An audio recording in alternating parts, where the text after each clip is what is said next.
भाभी, आपने ये क्या प्रेस की है? मैं इन सिलवटों से भरे कपड़ों में कॉलेज जाऊंगा। सोनू चिल्लाते हुए बोला। वो कल प्रेस वाला नहीं आया था, मैंने कर दी थी। बीच में खुशी उठकर रोने लगी थी। जब से खुशी आई है, आपके पास एक ही बहाना रह गया है, खुशी का। देवर के मुंह से ये सुनकर रीना हस्तप्रभा रह गई। वो सबको खुश रखने की कोशिश करती है। वैसे प्रेस सोनू भैया भी कर सकते थे, घंटों क्रिकेट मैच देखने में ज़ाया कर देते हैं। पर जब काम की बारी आती है तो पढ़ाई याद आ जाती है। रीना कसम साकर रह गई, कुछ बोल न पाई। तभी प्रीति की आवाज़ आई। भाभी, नाश्ता तैयार हो गया क्या? मेरा ऑफिस जाने का टाइम हो गया। दौड़ती भागती रीना किचन में पहुंची। दोनों नंद देवर को नाश्ता परोसा था कि रोहन की आवाज़ गूंजी। रीना, खुशी रो रही है, आकर उसे संभालो और यश को भी तैयार कर दो, उसकी स्कूल बस छूट जाएगी। रीना अपने 4 वर्षीय बेटे यश को तैयार करती है और ऊपर खुशी का रोना चलता है। रोहन, आप यश को जूते पहना दो, मैं खुशी को दूध पिला दूं। रोहन ने सुनकर भी अनसुनी कर दी और बाथरूम में नहाने चला गया। तुम्हें क्या हो गया है? कोई भी काम समय पर नहीं होता है। जल्दी से मेरे कपड़े निकाल दो अलमारी से, मुझे भी जाना है। रीना गोद में खुशी को लेकर कपड़े निकालने लगी और रोहन व्हाट्सएप पर मैसेज चेक करने में बिजी हो गए। अरे, ये वाली शर्ट नहीं, वो वाइट वाली निकालो, आज बॉस के साथ मीटिंग है। तुम्हें कल रात को बताया था, भूल जाती हो। रोहन खींचते हुए खुद ही शर्ट निकालने लगा। रीना सब भूलकर 3 माह की अपनी बेटी को संभालने लगी। बहू, पूजा घर में डिब्बे में घी नहीं है, बात ही चलानी है, ज़रा घी भर दो। रीना फिर किचन में गई, घी निकाला, सास को देकर आई और रोहन को नाश्ता देकर लंच बॉक्स पैक करने लगी। रीना, 1 कप चाय और बना दो, सुबह की चाय कड़क नहीं थी, मज़ा नहीं आया। ससुर जी अखबार पढ़ते पढ़ते बोले। जी पापा, अभी बनाती हूँ। किचन समेटते हुए रीना ने चाय चढ़ा दी। सुबह से रीना एक पैर पर दौड़कर सबके काम निपटाने लगी थी।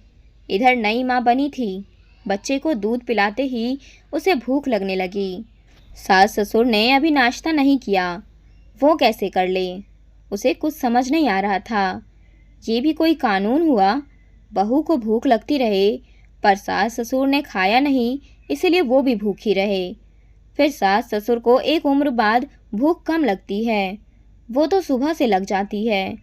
बेटी को भी दूध पिलाती है, उसे तो ज़ोरों की भूख लग रही थी। रात को खुशी सोने नहीं देती थी। नींद की कमी और वक्त पर खाना नाश्ता नहीं खाने से उसकी तबीयत बिगड़ने लगी। अपनी सहेली को उसने अपनी परेशानी बताई। एक मेड रख ले, वो तो आती है केवल झाड़ू पोछे के लिए। अरे, झाड़ू पोछे के लिए कौन बोल रहा है? मैं तो खुशी के लिए बोल रही हूँ। वो क्यों? मेरे होते हुए मेड खुशी के लिए? तू मेरी बात सुन तो सही। ये कहकर रीना की सहेली ने उसे कान में कुछ कहा। ये सुनकर दोनों सखियां हंस दी। रीना अपने रोज़ के काम कर रही थी, तभी घंटी बजी। रीना, दरवाज़ा खोल, सास चिल्लाई। मम्मी जी, मैं आटा गूंथ रही हूँ, आप ही खोल दीजिए। तू कौन? हमने तो तुझे नहीं बुलाया। रीना मेम साहब ने बुलाया है। वो क्यों? सास अचरज से बोली। हमारे यहाँ तो मेड पहले से आती है। मैंने बुलाया है मम्मी जी, ये खुशी और यश को संभालेगी और मैं आप सबके काम करूँगी। कितने में रखी है बहू? केवल 5,000 में क्या? 5,000 रुपये महीने? हमारे होते हुए तुमने खुशी और यश को संभालने के लिए मेड रख ली? बड़े पैसे उछल रहे हैं। अपने पति की कमाई यूँ उड़ाते हुए शर्म नहीं आ रही है? तो मैं क्या करूं? सोनू भैया कॉलेज जाते हैं, घंटों घूमते हैं, टीवी देखते हैं, पर अपनी एक टी शर्ट भी प्रेस नहीं कर सकते। प्रीति दीदी बना हुआ नाश्ता लेकर खा नहीं सकती। रोहन अपने कपड़े खुद अलमारी से निकालकर पहन नहीं सकते। आप घी डब्बे में से नहीं निकाल सकती। पापा जी बच्ची के दूध पीने तक चाय के लिए रुक नहीं सकते। रोहन यश को स्कूल के लिए तैयार नहीं कर सकते। बताइए, मैं अपने बच्चों को संभालूं या आप सबके काम करूं, जो आप सब खुद भी कर सकते हैं। पहले मैं बहू थी, पर अब मैं 2 बच्चों की माँ भी हूँ। किसकी तरफ फ़र्ज़ निभाऊं, क्या करूं? आप सबके होते हुए मुझे मेड रखनी पड़ी। मेरी बच्ची को मैं वक्त नहीं दे सकती।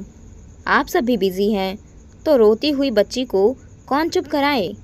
आप सब ने मुझे बहू नहीं, अलादीन का चिराग समझ रखा है, जो एक हुक्म में ही काम कर ले। मैं भी इंसान हूँ। छोटी बच्ची के साथ रात को सो नहीं पाती। कई बार जागना होता है। यश को भी संभालना होता है। आप सबको चाय, दूध, नाश्ता, कपड़े सब हाथ में चाहिए। आपको अपने बेटे की शादी लड़की से नहीं, अलादीन के चिराग से करनी चाहिए थी। मुझे यही ठीक लगा। मैं आप सबको संभालूं और मेरी बच्ची और यश को मेड संभाले। आप सब तो फिर भी अपना काम खुद कर सकते हैं, जैसे मेरे आने से पहले करते थे। पर खुशी तो अभी छोटी है, वो तो हर काम के लिए मेरे ऊपर निर्भर है। यश भी इतना बड़ा नहीं है, मुझे उसे तो पूरा वक्त देना है।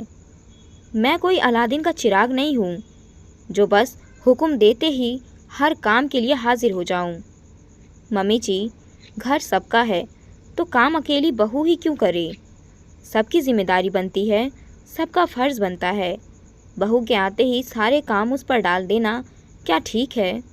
बच्चों की परवरिश में पिता को भी मदद करनी चाहिए। एक अकेली औरत क्या क्या करे?